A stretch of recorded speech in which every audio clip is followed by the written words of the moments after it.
Hello and good evening and thanks for coming. I'm David Gus. I curated the exhibit here and work as a trustee at the Somerville Museum. And I hope that you'll all take this visit as an opportunity to become a member of the Please be museum. louder. Okay. And it's among the many things I learned while putting this show together, which was an extraordinary learning opportunity for me as a curator, was the amazing work of Brett Butler, who is here tonight. And he was the first person I asked to participate in putting an evening together, commenting on the work that he's done. And as I was doing that work, it made me feel a new affinity for locks and doorknobs and hinges, those parts of everyday life that we all pass through and touch hundreds of times a day. And it's something that Rhett has transformed into kind of magical objects of splendor, magic and beauty, which is quite amazing. And I know he's very modest about talking about some of these things, and perhaps immodest about talking about other things, but he nevertheless is an alchemist. He is, as we know when we think about alchemy, it's the transformation of lead and the basis of metals into silver and gold. No surprise then that his places that he chooses to manufacture and work are places that have these interesting histories that he seems to be channeling, including his beautiful showroom on Prince Street in Soho, Lower Manhattan, which is a wonderful space. And then one comes to learn that it's where Louis Tiffany did all of his silver work, which of course is a perfect indication of the sort of alchemistic processes that are going on. And those processes are really ones that make us conscious of everyday reality and all its glory and splendor if we pay attention to it enough. And it's something that he's been doing ever since he was a very young person. He's the only person I know who had a business before he actually graduated college. He's a cultural entrepreneur like few I've ever met. And I am very pleased to introduce the Shaman of Hardware.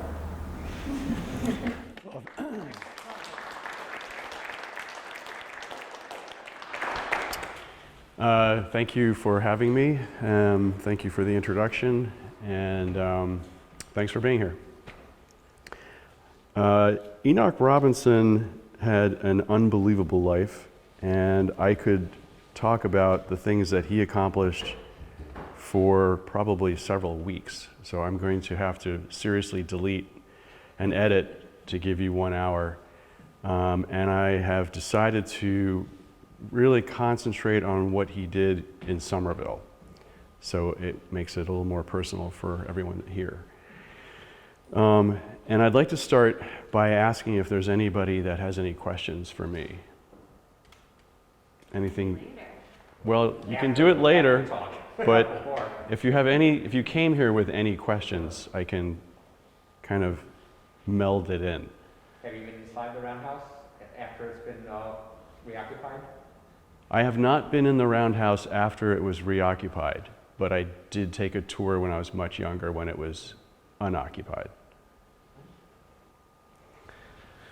All right, so Enoch Robinson was born in 1801. He dies in 1888. So it's very easy as we go through the years to know how old he is. So in 1825, he's 24 years old. Something to keep in mind. Enoch Robinson is named after his grandfather, Enoch Robinson. His grandfather was at the Lexington and Concord battle on April 19th, 1775. His family is incredibly patriotic. There were 40 Robinsons that were in the War of the Revolution, and it was a huge influence on his life, and I think that he was very proud of his heritage and very proud of who he was named after, and this is something that gets carried out throughout his entire life. That's the only image that I know of Enoch Robinson. And it was published in the Boston Globe, and it was an article about the Roundhouse, and it was in 1903 after his death.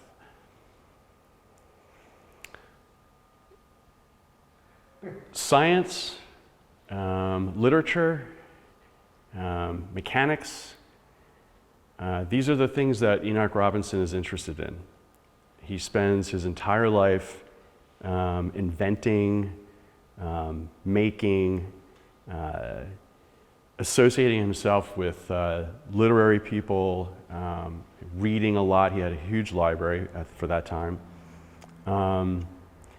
And he is involved with a lot of other people that are in the business of inventing and patenting and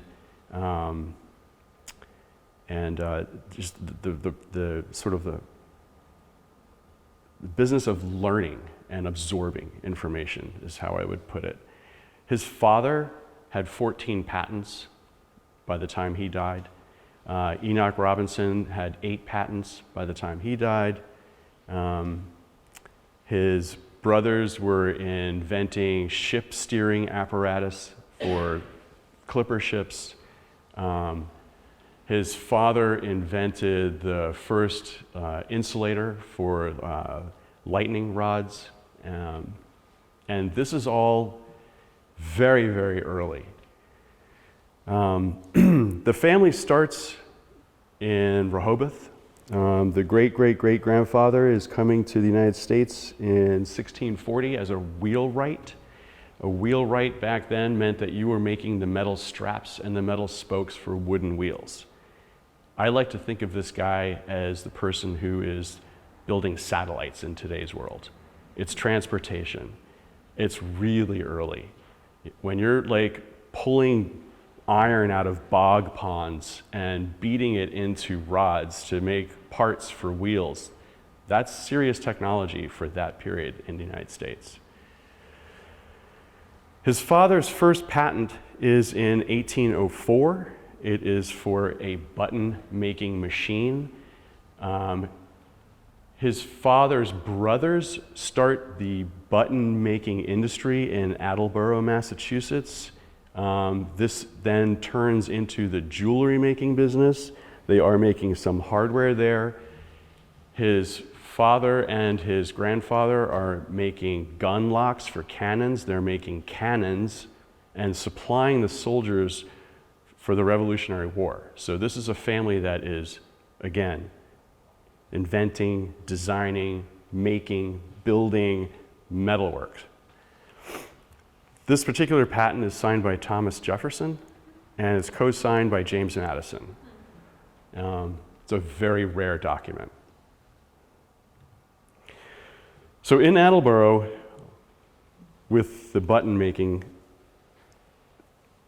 they go into the idea of making glass buttons. So they are taking glass and pinching it with pliers to create these designs, which then are made into buttons. They're also making what they call fine gilt buttons for military jackets, and that's where they really made their money, is police officers, fire officers, all the military jackets. So it's all these gold-plated, extra fine, gold-plated military buttons.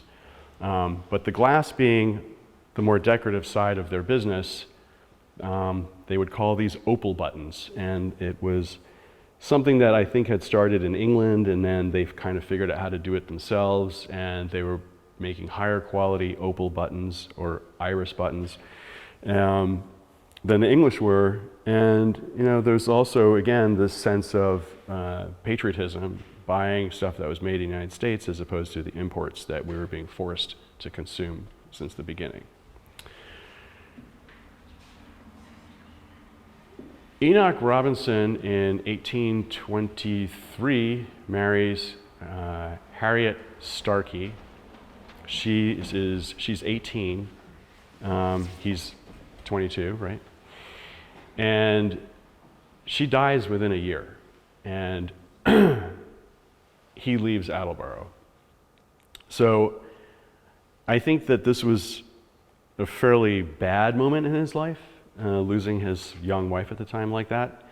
And I think he wanted to leave Attleboro, and he somehow got connected with New England Glass, and they were interested in the quality of the pressing, the pinching of the glass that he was doing. So he was invited and he moved to Cambridge and started working for New England Glass.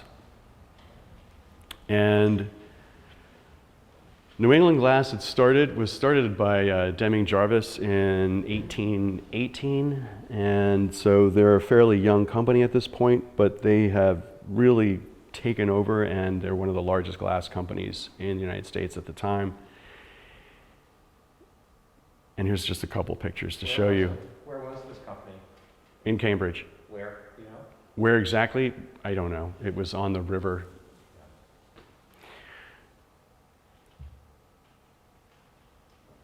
I think it's where, you know where all those, the ammunition manufacturing plants are? That's like a sort of a shopping mall now. Oh, the Arsenal. Yeah, the Arsenal, exactly. I think it was located somewhere in that area. So in 1826, Enoch Robinson takes this idea of pinching glass to pressing glass, and he, along with the managing agent of New England Glass, patent what is the first patent for a glass press. So this is the absolute beginning of pressed glass that exploded in this country. It was the first major product that we exported as a finished good. Normally it was cotton, raw cotton, go to England, they would make it into cloth and come back and sell it to us. The way this press works is this normally has two handles coming out of it. You open the handles, you put the molten glass into the mold. The mold then has a top here that's coming down and pressing into it once it's closed. So you can see here the general shape of a cabinet knob, a glass cabinet knob. And it was fairly simple, like a knee press. You're just like sliding it out of the way, you're putting in your molten glass, you slide it back, you push the handle down, the plunger. The top piece has what creates the hole for the bolt to go through, and New England Glass is making hundreds of thousands of these a year, as opposed to hundreds in a year that are cut by hand. I think we've all seen these. Any antique store, you'll see them. And they're on old pieces of furniture, but this is what they started with. Buttons or knobs? Drawer knobs? Those are drawer knobs. So you're looking at the hole right there, and this is the metal shaft that goes through, and that's the nut that tightens on the back side of the drawer. Within a year, they're pressing lantern parts like this. I don't know of anybody today that would be able to make the tool to make the bottom of that glass lantern. It's very complicated. It's a 4-part mold that's double hinged. And then you still have the upper and the lower parts that have to go in. This is the level of the work that they were doing within a year of a glass press. Where are these items? Mostly in glass museums. You can still buy them. I mean, I own 2 of them, but they're hard to find, and if you're lucky, they're not that expensive, but they can be really expensive if the person knows what they have.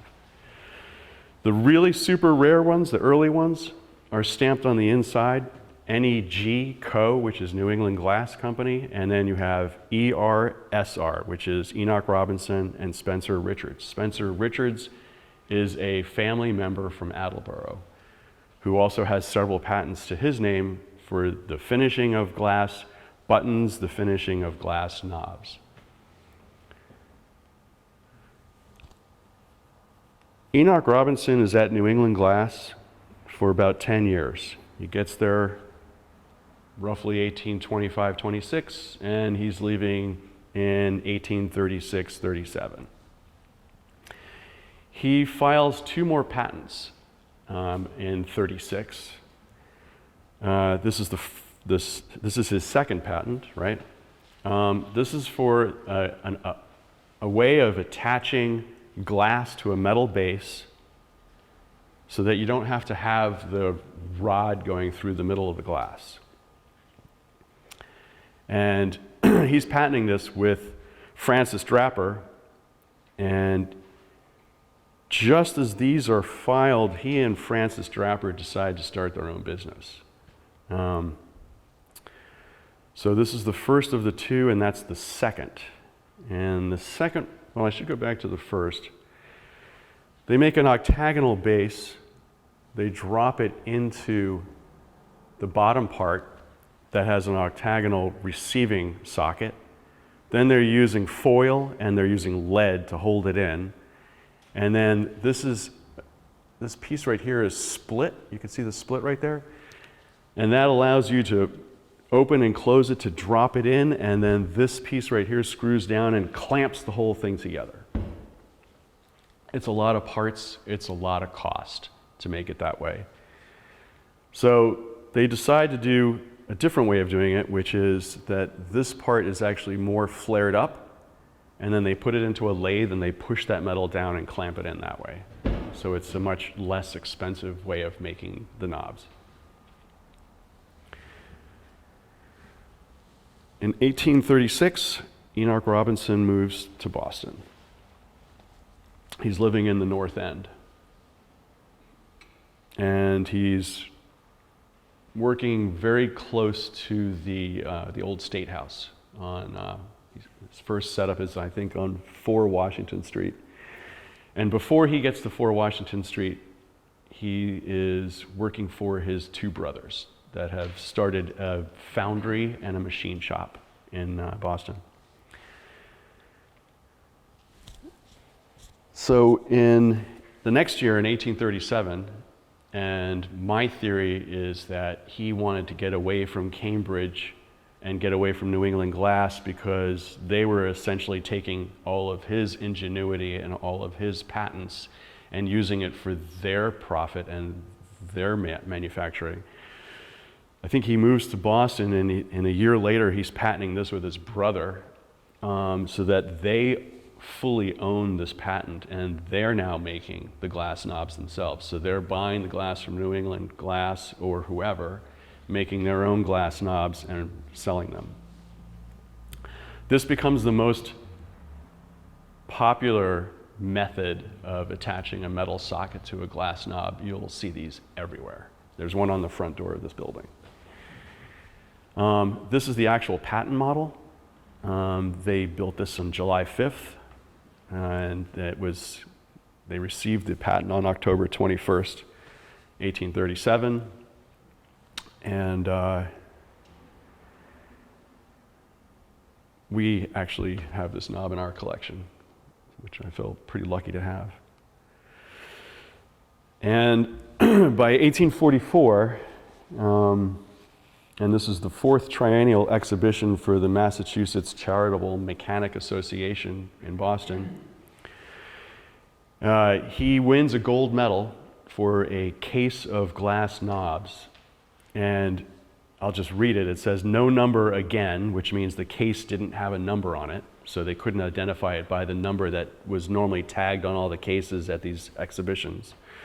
"Case of medallion doorknobs, 42 patterns of inlaying, embracing as many busts of the presidents of the United States and other individuals honorably distinguished in American history." I'm going to show you some of these knobs. These knobs were in the Roundhouse. So here we are in Somerville. Enoch Robinson moves to Somerville with his 2 brothers, George Washington and Ezra Blake. And they're moving to Spring Hill, and they're moving to Central Avenue, I think it is. Central Street. They are early investors into Somerville. They are founders and creators of the local Masonic Lodge, the John Abbott Lodge. And here you can see that he's joining Mount Lebanon in 41, and then he is the charter member of the John Abbott Lodge by 58. He is a director of the Somerville Gas Light Company by 54. And he is a director and original founder of the Somerville Horse Railroad Company. So he's invested in Somerville, as are his brothers, as are his sons. And it's no surprise that he builds this roundhouse. Excuse me, can you explain what a horse railroad is? A horse railroad is just before an electric railroad, and it is a car that is pulled by a horse on tracks. So instead of picking up the electricity on overhead lines or on side lines or in the rails with an electric motor, it's literally the same thing but being pulled by a horse.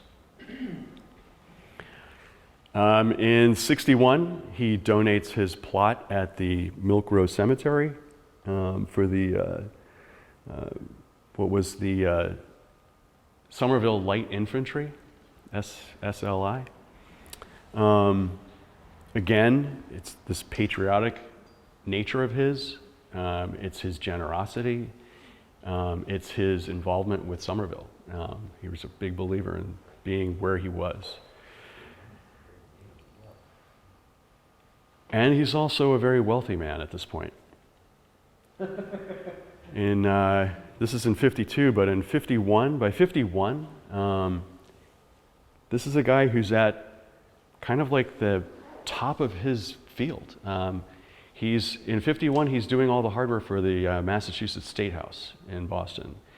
He's doing hotels, he's doing hospitals, he's doing insane asylums, he's doing prisons. He's got bank vault locks that he's making, he's got vault doors that he's making, he's got dozens of different types of locks that he's invented and is making for all different kinds of buildings. But he's doing really well. And $50,000 back then is about $2 million today. So it's a lot of money for back then. This is one of the silver medals that he won at the Massachusetts Mechanic Association. This one happens to be in 41, but he won something like 14 different prizes in his career. He is either getting a diploma or a medal or an honorable mention in just about every triennial that the Massachusetts Charitable Mechanic Association is putting on. He is awarded a medal at the 51 Crystal Palace exhibition in London. The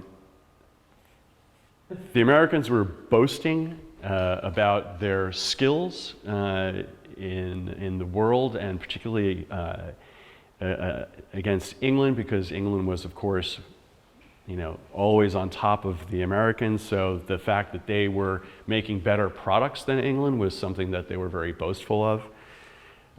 Here you can see there's a little safe on the bottom corner of this. That guy right there is Hobb, A.C. Hobb. He was the one that basically picked the lock on the Bank of England and sold them an American lock made by Day Newell Day. And Day Newell Day was the distributor for Enoch Robinson in New York City, and Enoch Robinson was a distributor for Day Newell Day in Boston. So they had a very nice collaborative relationship. And so the exhibition stand at the palace, the Crystal Palace, shows all the doorknobs from Robinson at the top and some of the locks from Day Newell Day at the bottom. And A.C. Hobbs gets all the credit. And I could go on and on about how much I hate A.C. Hobbs because I think he's a criminal, but that's a different topic. He comes back to the United States, and in 1853, New York City hosts the exhibition of the Industry of All Nations, and it's kind of our Crystal Palace 2 years later.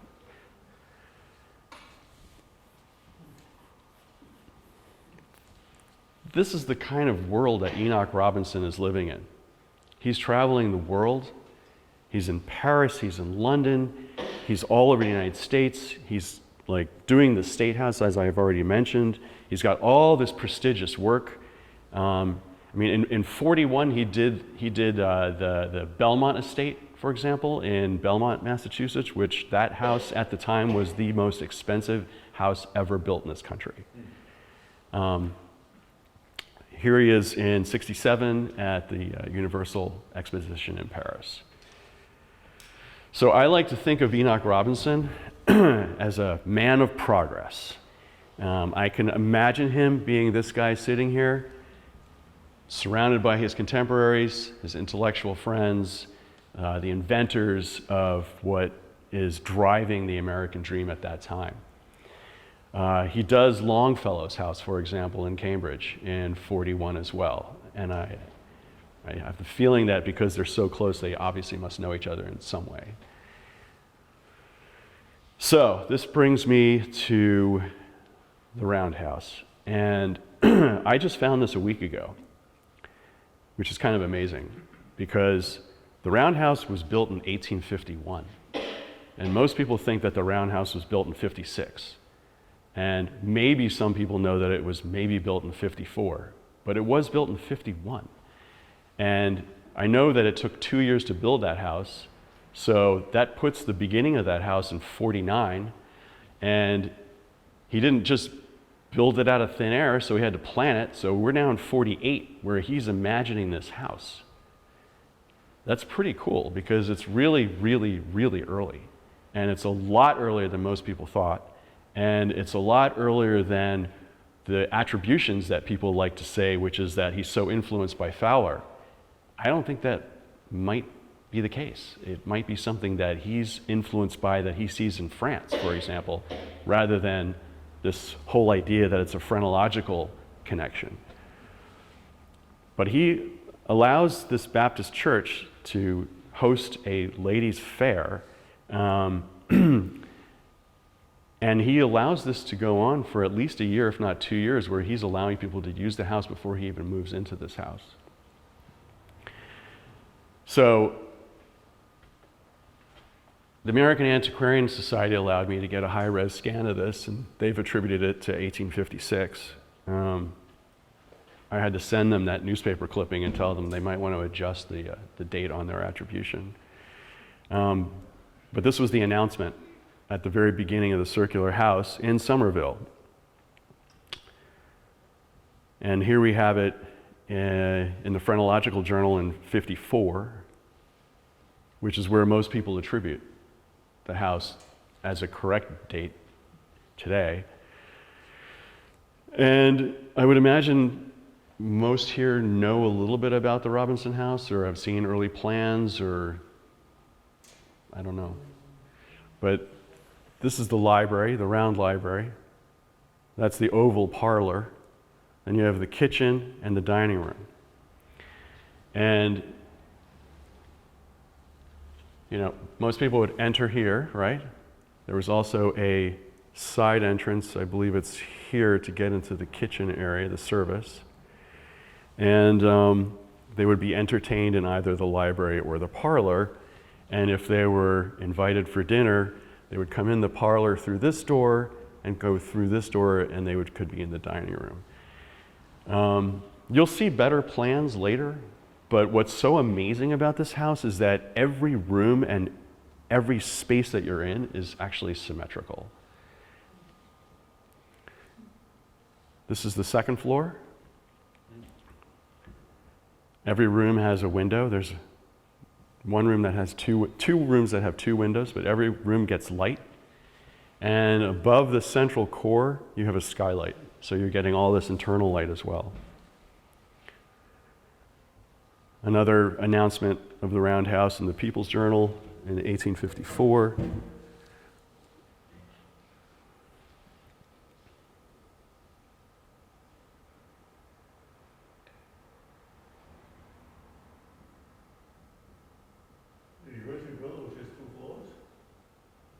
Yes, the original building was 2 floors.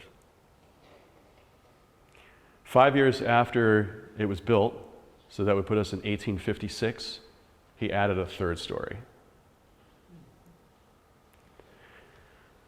Okay, so I'm going to just read you guys a little article, because this is the best article I've ever found on the Roundhouse and pretty much tells you everything.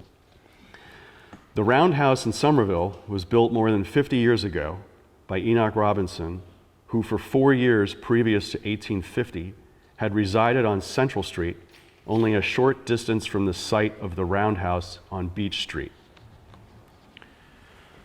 Enoch Robinson, from what can be learned of him, was a typical Yankee, inventive, practical, economical, a man of mechanical mind who had worked in metals as a young man, later trained in the warehouse of a ship trimmer and maker of steering apparatus, and finally launching on his own independent career as a manufacturer of glass doorknobs, a trade which was the basis of his son's all-round hardware establishment on Cornhill in Boston today.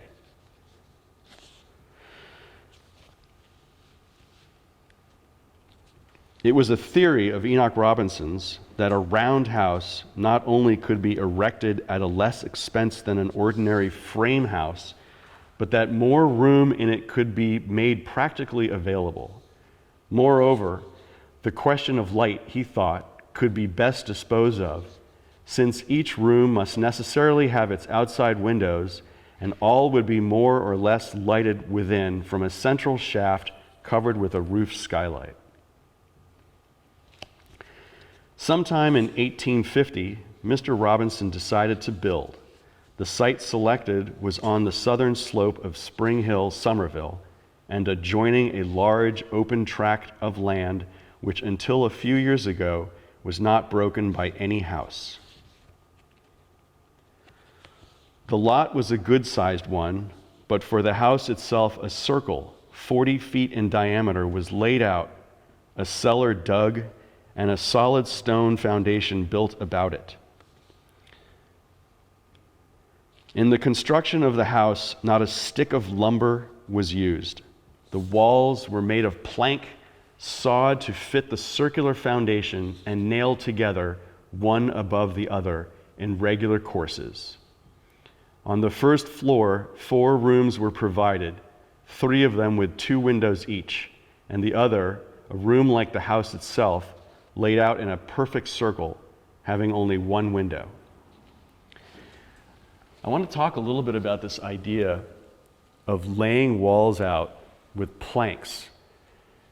So he's got a pivot point, and he's got a string, and he's got some marker, and he's laid out all these planks, and he's drawing the walls on these planks, and then cutting all the planks out to these curved strips of wood, and then laying them one on top of another, and then nailing them together. That's 3D printing. Right? He's got windows that slide up into cavities that he's cutting out layer by layer. I mean, that is exactly what 3D printing is today. It's layer by layer. You're putting in all your cavities, you're putting in all your details, whatever lines of plumbing you're running in, you've got all those cut out, ready to receive what you need to receive. It's incredible for this period that somebody is building a house like this.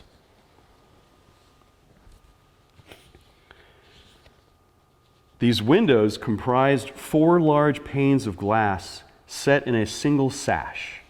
These slid up in cases between the outer and inner walls and entirely out of the way, in much the fashion as do the small square windows in our modern railway coaches. The blinds of the house also were constructed on this plan. The blinds were the same as ordinary outside house blinds, only they were joined and also set in a casing similar to that which held the windows. These raised up between the walls, as did the windows themselves. With such an arrangement for the blinds and windows, it was not possible to have those of the second story directly above those of the first. So when the 7 upstairs rooms were laid out, care was taken not to have the windows above those below. Moreover, as sliding windows and blinds were used upstairs, it was necessary to have a place for them to push into when raised. And for this purpose, a series of battlements was built to surmount the second story of the house. And into the space thus provided, the upper window casements were fitted. These may be easily observed in the exterior photograph of the house. The front door of the house entered into an odd-shaped vestibule formed by the outer circle of the house and the irregular outer walls of the circular library on the right and an oval-shaped parlor on the left.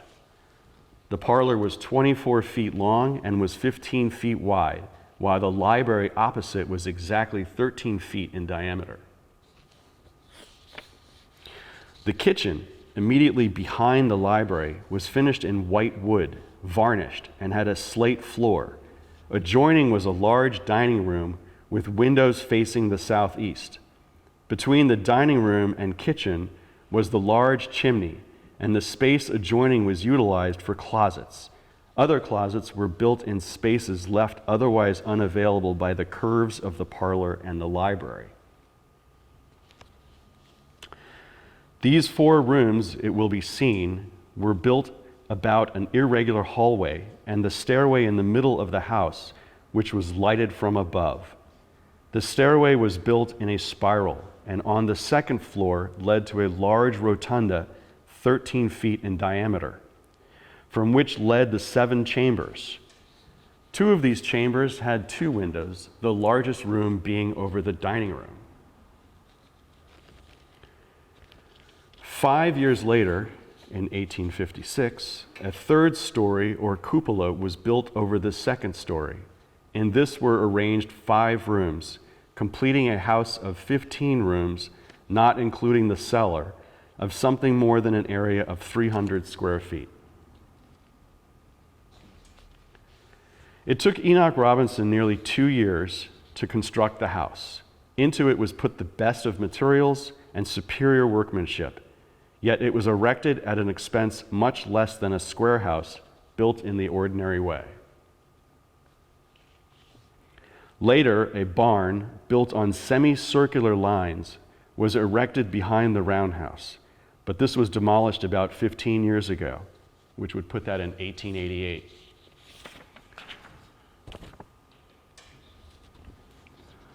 The house, as it stands today, has remained unchanged outside since the addition of the cupola. This is a 1903 article, by the way. Inside, beyond a few repairs and improvements, it is as Mr. Robinson family moved into it more than 50 years ago. This is a section through the wall where you can see the window sliding up into the cavity of the battlement.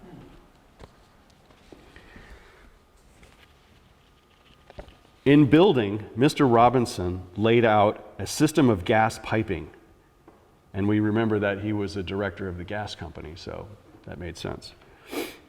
And the house was lighted by means of a portable gas apparatus.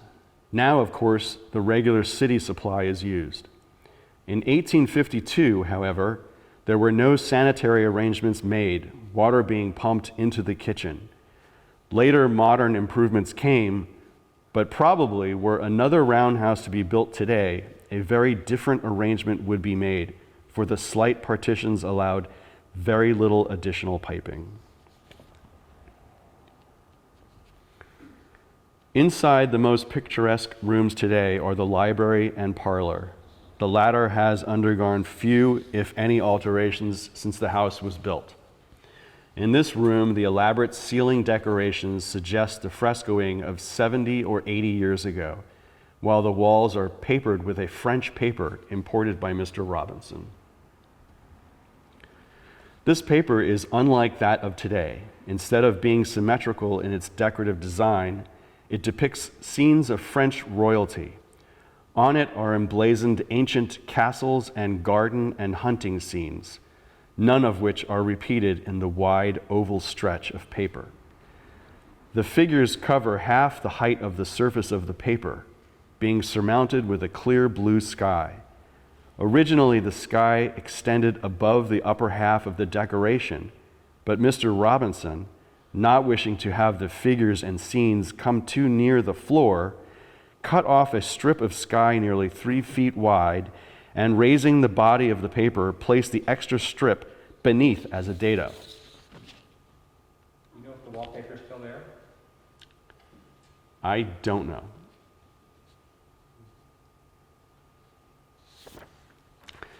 From the center of the ceiling hangs an elaborate glass chandelier with scores of pendants.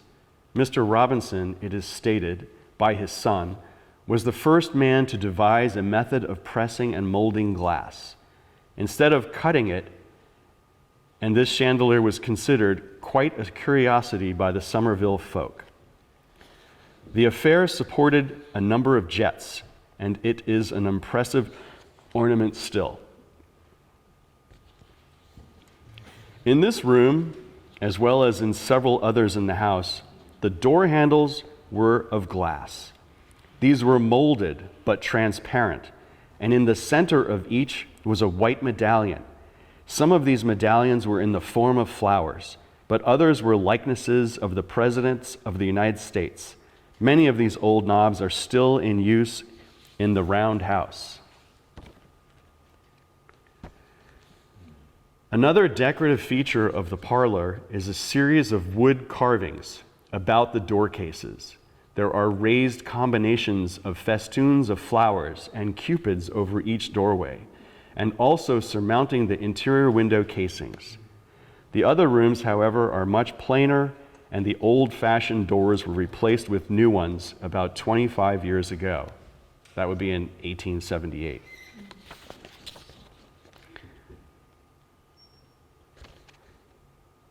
In the round library, the most unique features are 2 niches set in the wall, and which contain books.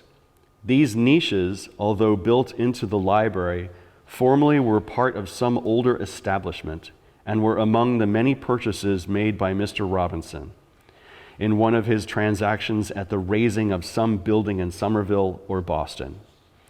As one stands in the room, the niches seem to protrude even beyond the limits of the house. And a story is told that years ago, a local minister, after visiting the Robinsons, went outside the house for the purpose of seeing the diminutive bulges on the otherwise smooth, round exterior of the house. Of course, he did not find them.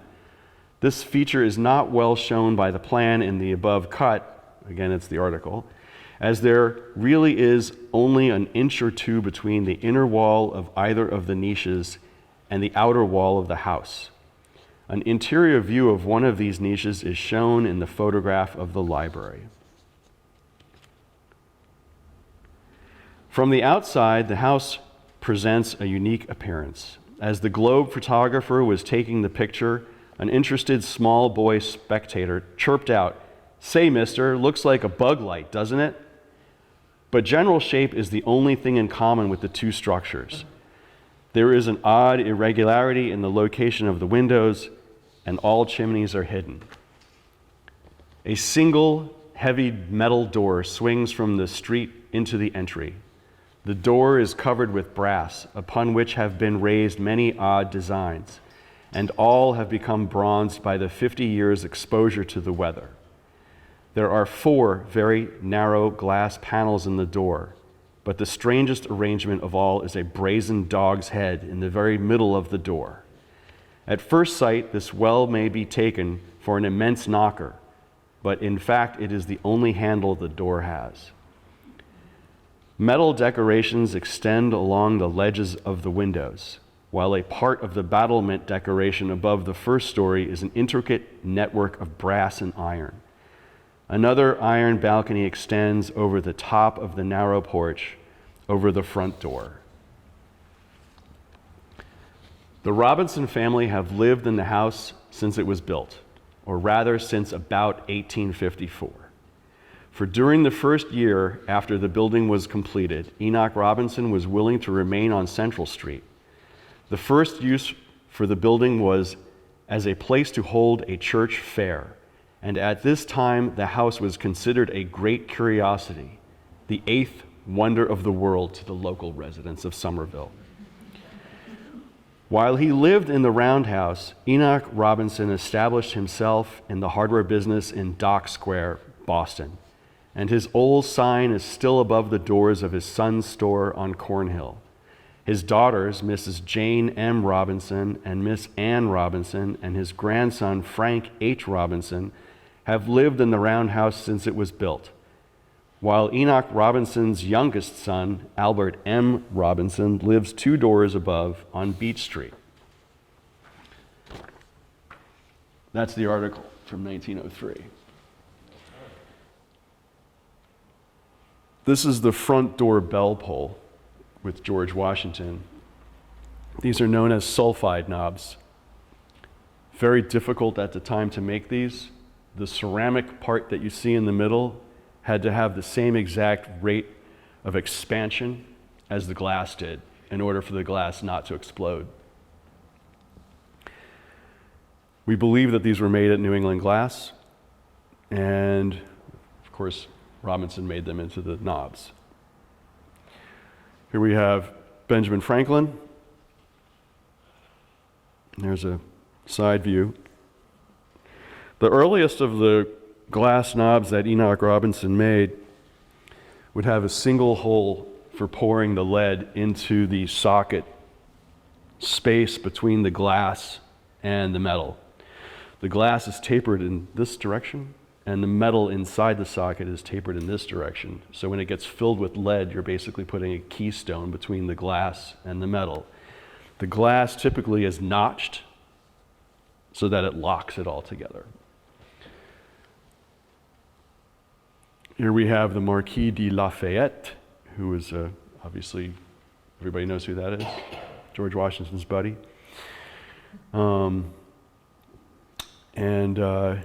I have 2 versions of these knobs. One is smooth and one is faceted. This one actually has a red foil on top of the silver underneath the glass, so it exudes this sort of red, ruby red sort of background. This has 2 holes. They finally figured out that if they had a second hole, it would be able to outgas as it was being poured into the socket. These sockets are all very, very early. This is 1830s, 1840s. Here we have William Shakespeare. And again, it's the double hole in the socket. He did a lot of work with the paperweights, turning them into doorknobs. This knob without any holes for the lead is the 3rd version. Was a later patent of Enoch Robinson's to actually turn the knob upside down and put 3 holes in the bottom and fill it full of lead that way. And that's what you'll see for the most part when you find these glass knobs. And that's the end of my talk. I hope you enjoyed it.